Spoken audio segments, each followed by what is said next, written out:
Círculo Editorial Azteca presenta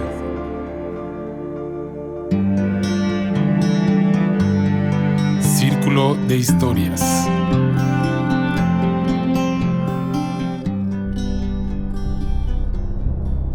Ten fe ciega no en tu capacidad para el triunfo, sino en el ardor con que lo deseas. Ese es Horacio Quiroga.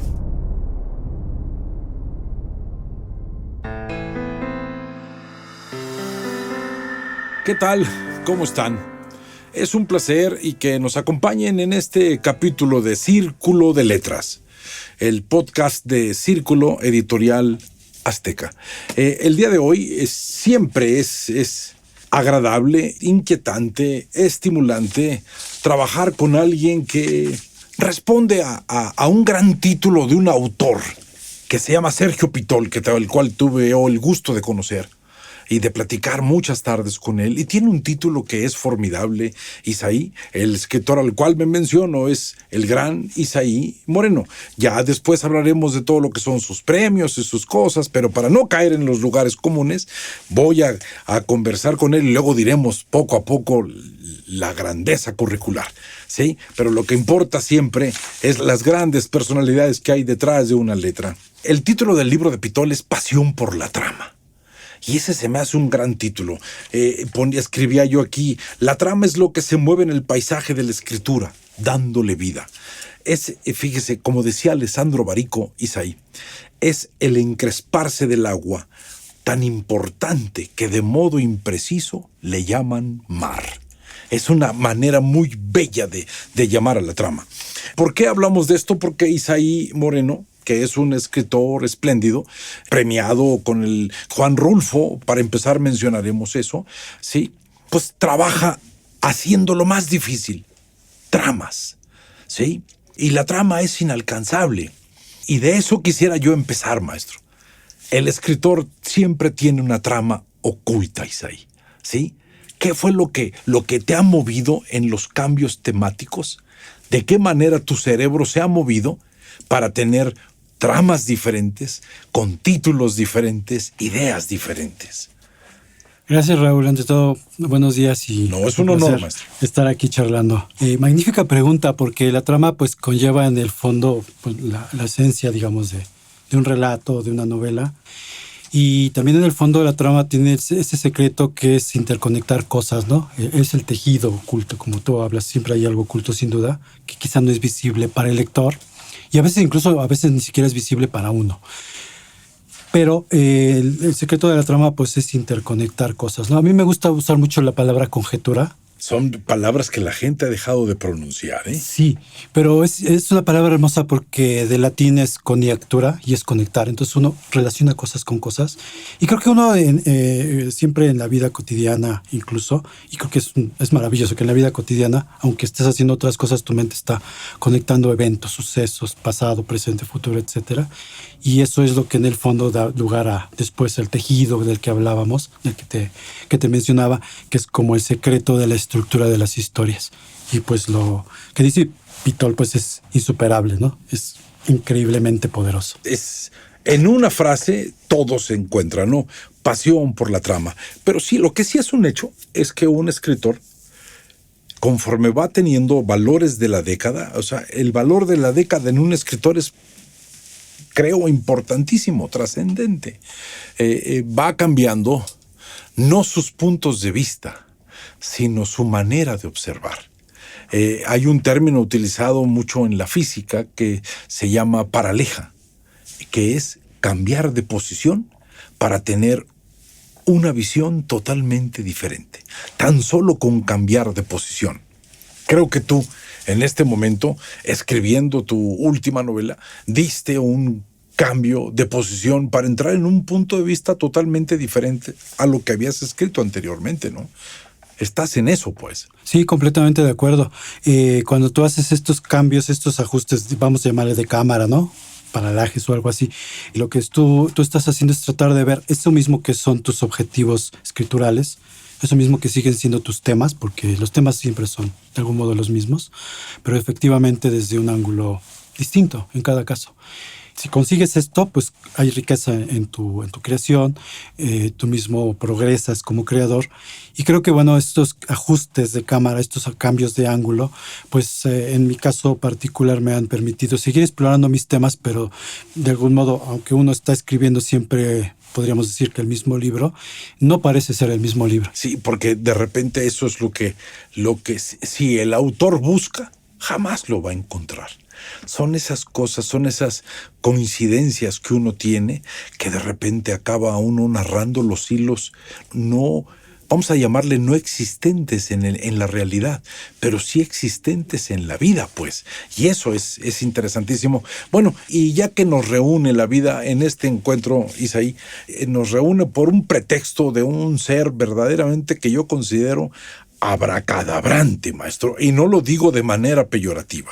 Es el nombre de Horacio Quiroga. ¿Alguien puede pensar que escribe cuentos infantiles? Porque así lo llama él. Se necesita ser un niño muy extraño para que eso lo disfrutes, ¿sí? Pero buscando la grandeza de Horacio, ahí tenemos que remontarnos a algo que es importantísimo. La escritura sale de una herida del alma, de un pliegue doblado de nuestras sensaciones, ¿sí?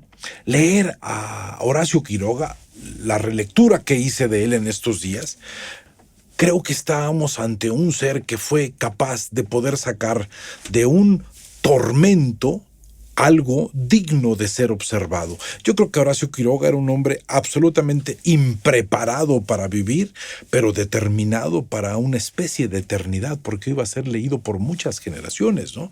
Sí. Hay un patos peculiar en Horacio Quiroga, ¿no, Isaí? Sí, por supuesto. Ya que lo mencionabas, me habría gustado ver cómo reaccionaba Horacio, y seguramente en algún momento Quiroga lo enfrentó, porque pasa, verá, y sobre todo con amigos cercanos que cultivan el cuento, que cuando le comentan a alguien, yo soy cuentista o escribo cuentos, justo le dicen, pues a mis niños les gustan los cuentos, ¿no? A ver qué día va a mi casa para que les lea un cuento.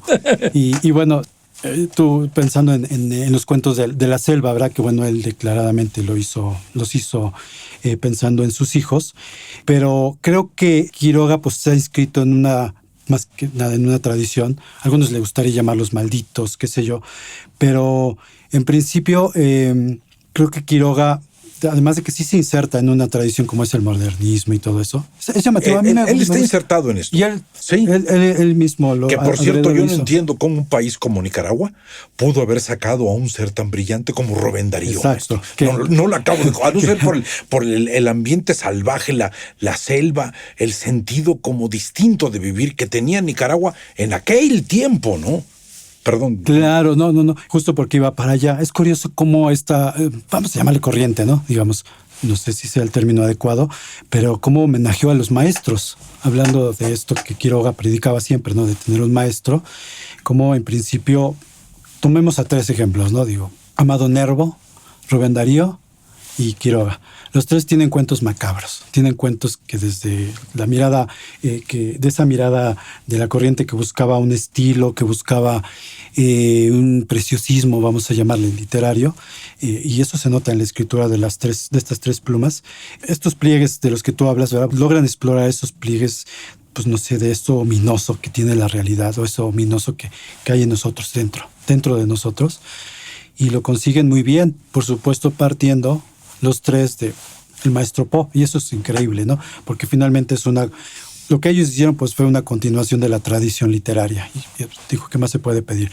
Lo que ellos hicieron es un aporte propio, por supuesto, pero insertos en la tradición y en sus maestros. Es que tendríamos que decir que si algo es fundamental en el proceso de vamos a llamarle cuentística, no sé si el término sea el adecuado, es la presencia de Poe marca estructuras perfectamente claras para cómo debe ser el cuento. Esa estructura de Poe influye en el proceso del modernismo. La primera vez que suena la palabra modernismo como tal, Isaí, es en la Francia, en 1905. Ahí es la primera vez que se menciona la palabra modernismo y le quita la posibilidad a las cosas de no aparecer en la literatura. Hay cosas que estaban destinadas a nunca aparecer en la literatura porque se consideraba la creación literaria de otra manera. Aparece la palabra modernismo y ahí cabe absolutamente todo. ¿En qué consiste el modernismo? En que todo se vuelve punto de partida, todo se vuelve punto del lenguaje, se le da un sentido completamente diferente a las cosas, y en ese sentido, bueno, Poe en el siglo XIX norteamericano es verdaderamente estrujante, marca la estructura cuentística que va a cambiar hasta que entra Chekhov. Chekhov es el que desordena el mundo, agarrando a los personajes en determinado momento. Pero quiero llegar a esto. El cuento, o la narración literaria, tiene para mí tres cosas: un secreto, un enigma y un misterio. El cuento vive resolviendo un enigma. El misterio es algo que queda siempre flotando, y en la literatura el secreto siempre va a tender a ser revelado, pues, ¿no? El enigma es el poderío de Horacio Quiroga. Hablemos del almohadón de plumas, que es el centro de nuestra plática.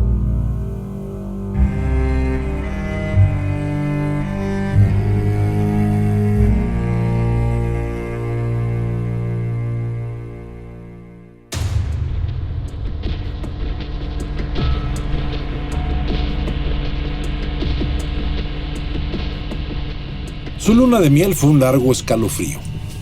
Rubia, angelical y tímida.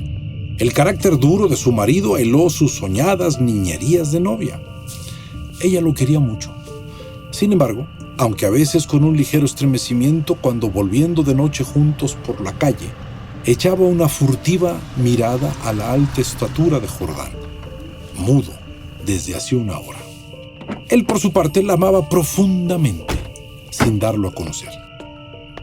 Durante 3 meses, se habían casado en abril, vivieron una dicha especial. Sin duda, ella hubiera deseado menos severidad en ese rígido cielo de amor. Más expansiva e incauta ternura, pero el impasible semblante de su marido la contenía siempre. La casa en que vivían influía no poco en esos estremecimientos. La blancura del patio silencioso, frisos, columnas, estatuas de mármol, producía una otoñal impresión de palacio encantado. Dentro, el brillo glacial del estuco, sin el más leve rasguño en las altas paredes, afirmaba aquella sensación de desapacible frío. Al cruzar de una pieza a otra, los pasos hallaban eco en toda la casa, como si un largo abandono hubiera sensibilizado su resonancia. En ese extraño nido de amor, Alicia pasó todo el otoño. Había concluido, no obstante, por echar un velo sobre sus antiguos sueños, y aún vivía dormida en la casa hostil sin querer pensar nada hasta que llegara su marido. No es raro que adelgazara. Tuvo un ligero ataque de influenza que se arrastró insidiosamente días y días. Alicia no se reponía nunca, y al fin, una tarde, pudo salir al jardín apoyada en el brazo de su marido. Miraba indiferente a uno y a otro lado. De pronto Jordán, con honda ternura, le pasó muy lento la mano por la cabeza, y Alicia rompió enseguida en sollozos, echándole los brazos al cuello. Lloró largamente todo su espanto callado, redoblando el llanto a la más leve caricia de Jordán. Luego los sollozos fueron retardándose, y aún quedó largo rato escondida en su cuello, sin moverse ni pronunciar una palabra. Fue ese el último día que Alicia estuvo levantada. Al día siguiente amaneció desvanecida. El médico de Jordán la examinó con suma atención, ordenándole calma y descanso absolutos. «No sé», le dijo Jordán en la puerta de la calle. «Tiene una gran debilidad que no me explico y sin motivos, nada. Si mañana despierta como hoy, llámeme enseguida». Al día siguiente, Alicia amanecía peor. Hubo consulta. Constatóse una anemia de marcha agudísima completamente inexplicable. Alicia no tuvo más desmayos, pero iba visiblemente a la muerte. Todo el día, el dormitorio estaba con las luces prendidas y en pleno silencio, sin que se oyera el menor ruido. Alicia dormitaba. Jordán vivía casi en la sala, también con toda la luz encendida. Paseábase sin cesar de un extremo a otro con incansable obstinación. La alfombra ahogaba sus pasos. A ratos entraba en el dormitorio y proseguía su mudo vaivén a lo largo de la cama, deteniéndose un instante en cada extremo a mirar a su mujer. Pronto Alicia comenzó a tener alucinaciones, confusas y flotantes al principio, y que descendieron luego a ras de suelo.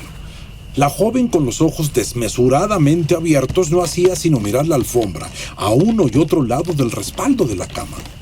Una noche quedó de repente con los ojos fijos. Al rato abrió la boca para gritar, y sus narices y labios se perlaron de sudor. «¡Jordán! ¡Jordán!», clamó rígida de espanto sin dejar de mirar la alfombra. Jordán corrió al dormitorio y al verlo aparecer, Alicia lanzó un alarido de horror. «¡Soy yo, Alicia! ¡Soy yo!». Alicia lo miró con extravío, miró la alfombra, volvió a mirarlo y después de largo rato de estupefacta confrontación volvió en sí. Sonrió y tomó entre las suyas la mano de su marido, acariciándola por media hora temblando. Entre sus alucinaciones más porfiadas hubo un antropoide apoyado en la alfombra sobre los dedos que tenía fijos en ella los ojos. Los médicos volvieron inútilmente. Había ahí delante de ellos una vida que se acababa, desangrándose día a día, hora a hora, sin saber absolutamente cómo. En la última consulta, Alicia yacía en estupor mientras ellos la pulsaban, pasándose de uno a otro la muñeca inerte. La observaron largo rato en silencio y siguieron al comedor. Pues se encogió de hombros desalentado el médico de cabecera. Es un caso inexplicable. Poco hay que hacer. Solo eso me faltaba, replicó Jordán, y tamborileó bruscamente sobre la mesa. Alicia fue extinguiéndose en su delirio de anemia, agravado de tarde, pero que remitía siempre en las primeras horas. Durante el día no avanzaba su enfermedad, pero cada mañana amanecía lívida, en síncope casi. Parecía que únicamente de noche se le fuera la vida en nuevas oleadas de sangre.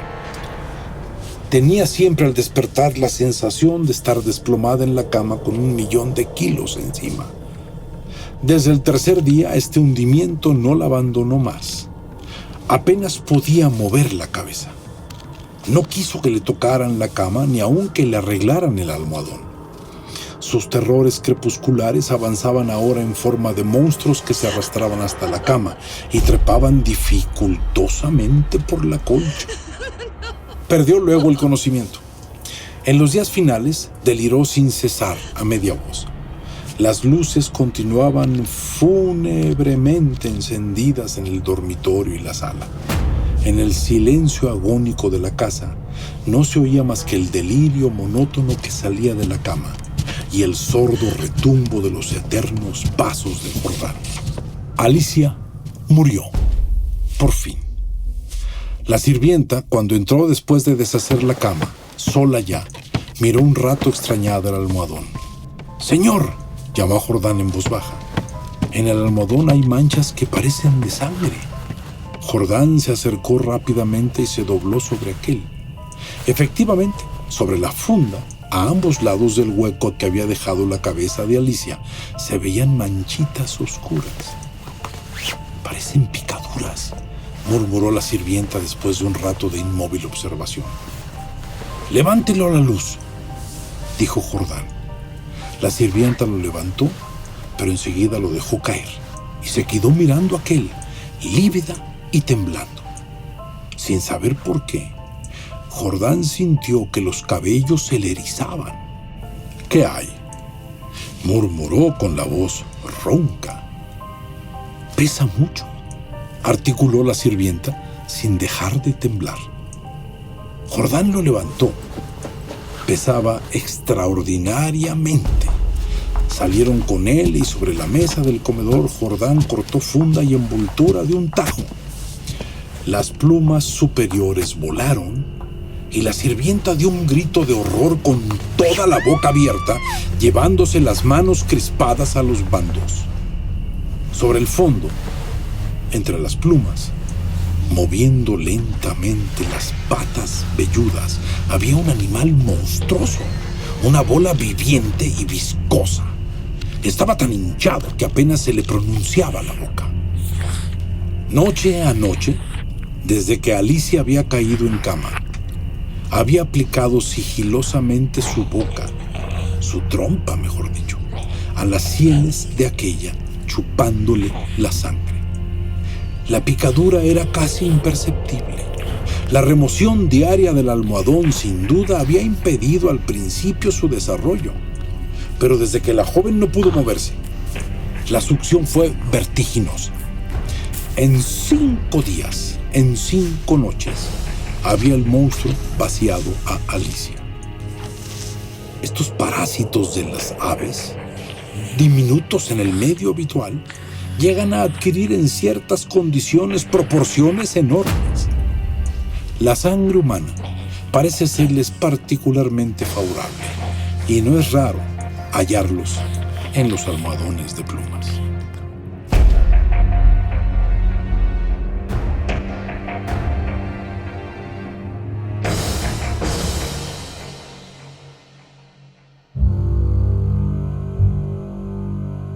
Este animal que le chupa la sangre a una mujer.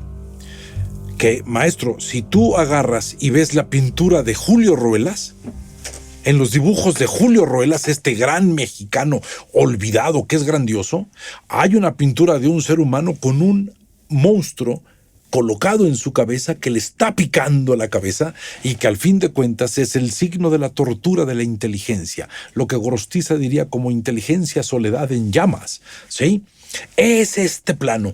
Ahí está, en este enigma, está el mundo de Horacio Quiroga, el dolor de pensar, el dolor de sentir, ¿no, maestro? Que eso es lo que refleja este cuento, en algunos significados, pues. Completamente. Sí, en esto que hablábamos en la invocación a Poe, pues él tiene por ahí en la filosofía de la composición, por ahí una frase que habla de la muerte de una mujer bella es como el leitmotiv de la gran poesía. Él lo dice por ahí. En otras palabras, quizá hay muchísimo mejor escritas, en la muerte de una mujer bella. Y de nuevo, aquí tenemos la muerte de una mujer bella, una mujer joven, que es de hecho inexplicable hasta que se descifra este enigma.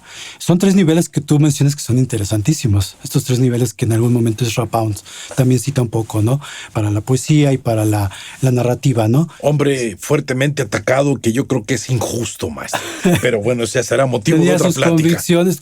Claro, porque es Rapound y toda la gente que en algún momento comulgó con lo que se llegó a considerar el fascismo en su momento. No es que hubiera razón de que comulgaran con ciertas ideologías, pero también la época era otra, ¿no? En fin, es otro tema. Pero vayamos a eso que estás diciendo, que me interesa Pound mucho. hablaba mucho de, justamente, y después su discípulo Eliot también hablan mucho de esto, de este secreto en el arte. Incluso yo creo que la mejor explicación del arte de contar historias la dio un poeta, y fue Eliot, el discípulo de Pound, cuando él menciona, ¿no? El arte de una historia es tener a un personaje que tiene una voluntad y simplemente una voluntad que se opone. O sea, es un encuentro de voluntades. Es un encuentro de tensión. De tensiones. Es una ley de tensión que al romperse empieza una ley de atención. Sí. Y sobre todo en el lector, que Poe conseguía muy bien que Horacio, como bien tú lo dices, se ciñe sin problema, Horacio Quiroga se ciñe sin problema a una receta. Él mismo lo discutió, ya no en el famoso decálogo del perfecto cuentista, sino tiene un manualito breve, que también sacó en una columna,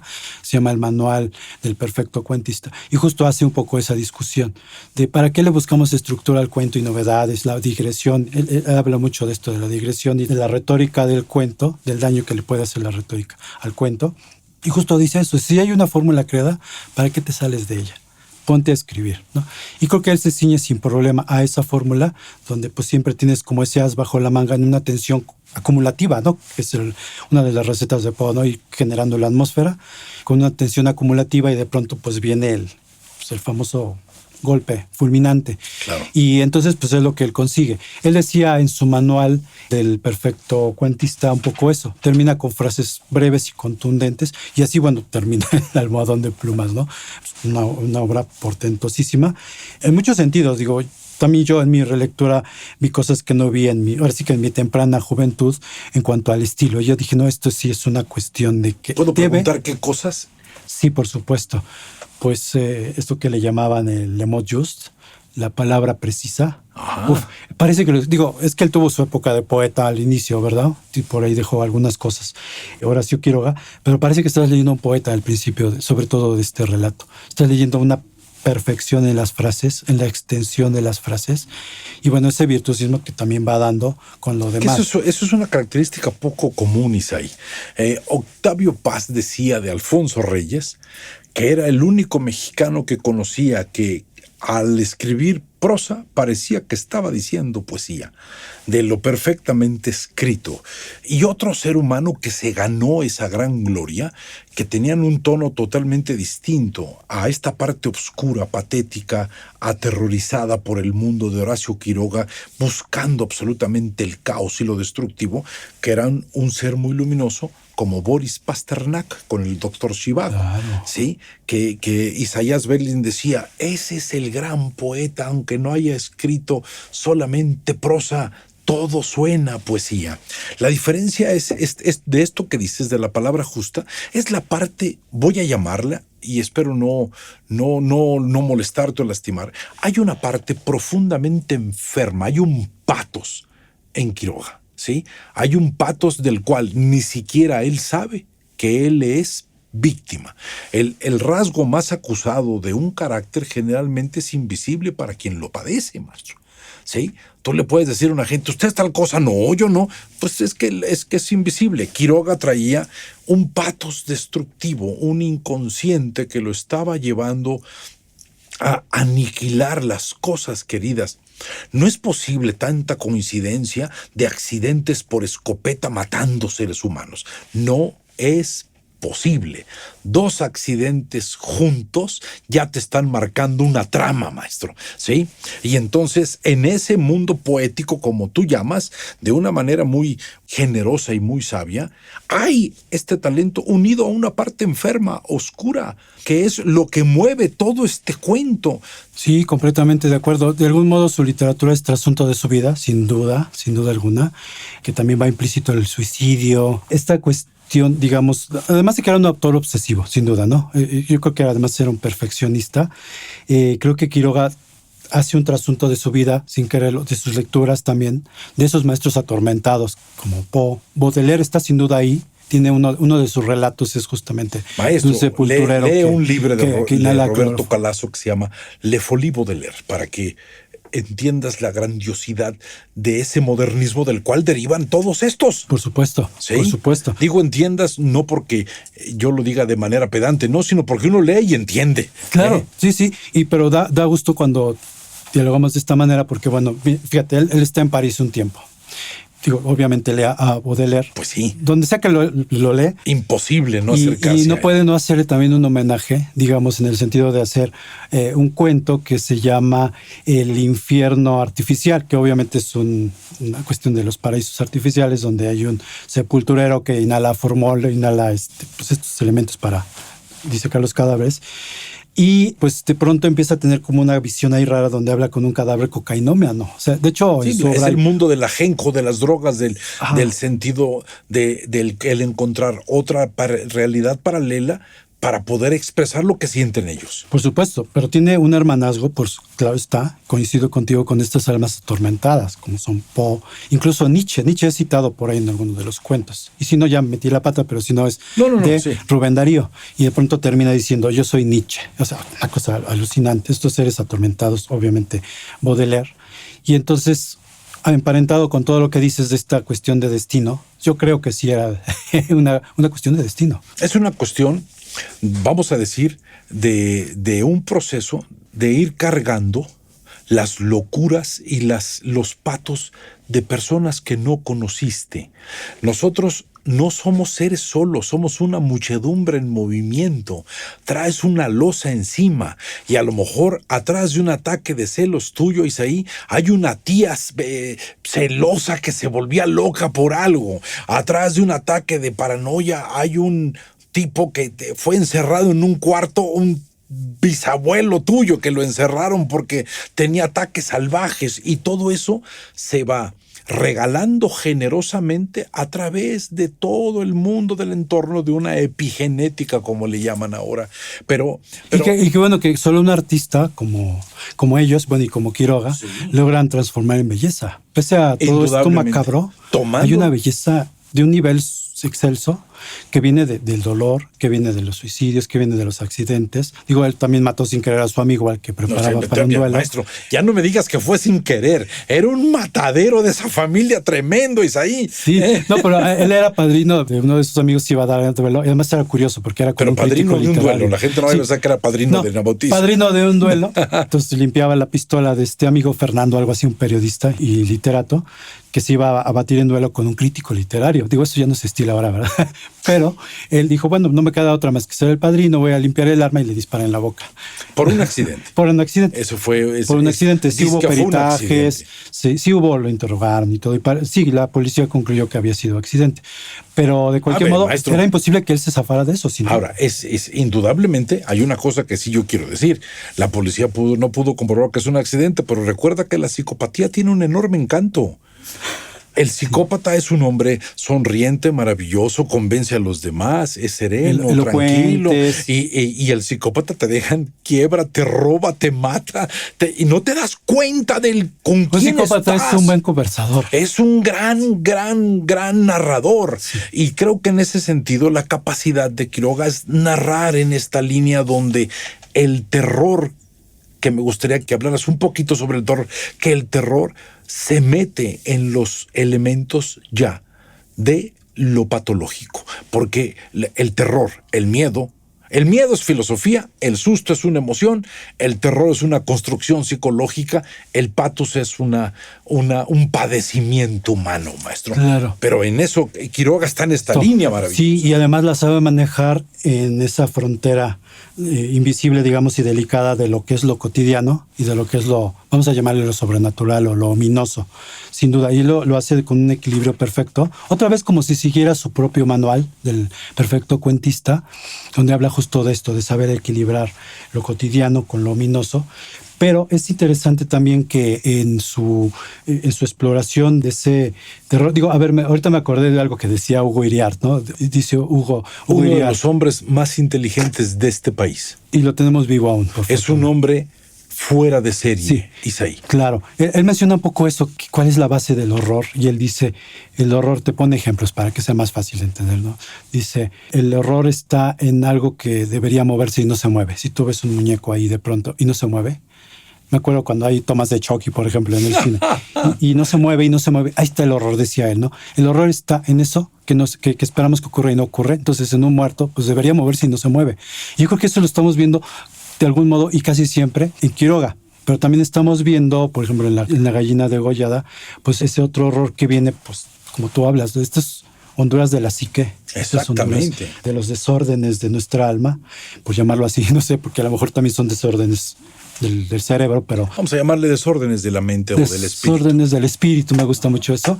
Y que bueno, pues tú estás de veras con vilo. ¿Qué onda con esa gallina degollada? Que te queda la imagen desde el cuento. Y en realidad es un niño degollado. Entonces, ese giro que él sabe dar magistralmente, siguiendo a sus grandes maestros, consigue ese punch del efecto que él busca en el cuento, que por supuesto que lo buscaba tal cual. Y que bueno, yo no quiero dejar de mencionar a Darío, porque pues a Darío lo conocemos más como poeta, pero era un cuentista excelente. Que también consigue exactamente eso mismo, ciñido a la receta de Allan Poe. Hazte cuenta que siguieron como una estructura. No, es que seguían el orden de los sucesos que Poe marcó como estilística. Claro. Y el cuento cerrado, pues. Sí, el cuento cerrado, exactamente. Y no de final abierto, sino de final cerrado. Entonces consigue también unas cosas macabras, que para qué te cuento, ¿no? Así como está la muerte de Salomé, que es de nuevo retomar ese tema de la muerte de una mujer joven y bella. Y bueno, la novia de Corinto de Amado Nervo. Me llama la atención por ese parentesco que hay de temática, de obsesión por por esta cuestión mórbida, ¿no? De la muerte y a la vez lo bello de la muerte. Y entonces la novia de Corinto, pues esta novia que regresa de la tumba a darle la sortija a su amado, pero solo porque tiene 3 días, 3 horas, ya no recuerdo, de permiso de la muerte para entregar la sortija, ¿no? Y despedirse, etcétera, etcétera. Hay una gran cantidad de comentarios que pueden ser simbólicos, pero bueno, Isaí, el tiempo siempre abruma, maestro, porque el tiempo es algo que ustedes cuando escriben esculpen tiempo. Esa es la labor de ustedes, esculpir un tiempo. Y la labor de cada quien es esculpir su propia persona. Independientemente de las cosas que hablemos sobre los desórdenes emocionales, sensoriales o lo que pueda suceder en un artista, lo que es verdaderamente fascinante en Quiroga es su manera de narrar, su forma de llevar paulatinamente el proceso de la atención y el sentido desequilibrante de poder dejarnos con un final que nos haga desear volver a empezar a leer ese cuento, maestro. ¿Algún comentario final sobre Quiroga? Porque me gustaría decirle al público quién eres tú nada más, maestro. Resaltando de nuevo esta faceta de perfeccionismo que consigue, ya más allá de las historias fascinantes, vampíricas, macabras, etcétera. Eso que para un joven escritor que anda, digamos, en busca de maestros, Quiroga tiene que ser abierto, tiene que ser releído, sin duda, pero ya ahora sí línea por línea, dónde puso el punto, dónde puso la coma, por supuesto, dónde soltó la tensión y todo esto, pero en particular en la cuestión del estilo, es un estilista puro y también debe vérsele como tal, como un maestro del estilo. Es un placer tener este tiempo de conversación, es un honor, Isaí. Y solamente quiero decir, en 2016 él se llevó el premio que tiene el nombre de un gran señor que se llamó Juan García Ponce, que es parte de una generación. De esa generación, maestro, pues a mí me gusta mucho Inés Arredondo. Sí, que aparte Inés y él se peleaban mucho, sí, se peleaban. Hay una anécdota cuando de repente Juan García Ponce en la silla de ruedas le dice, acomódame esto, entonces Inés tiene que agacharse y le dice, ya hombre, no me acomodes nada, solamente quería tener el gusto de ver a la miserable de la Arredondo arrodillada frente a mí. Y la otra diciendo una gran cantidad de cosas, son seres humanos. En el 2016 ganaste el premio Juan García Ponce, has ganado el Rulfo. Espero que la vida, aparte de los premios, te dé la enorme sensación que un artista debe tener, que siempre queda algo por decir, mi querido Isaí. Es un placer en conocerte y que aparte de que tengas mucha salud, que tengas muchos desvelos para que sigas escribiendo. Mil gracias, de verdad. Y espero que nos veamos en corto tiempo. Por Isaí. supuesto. Es un placer, es un honor.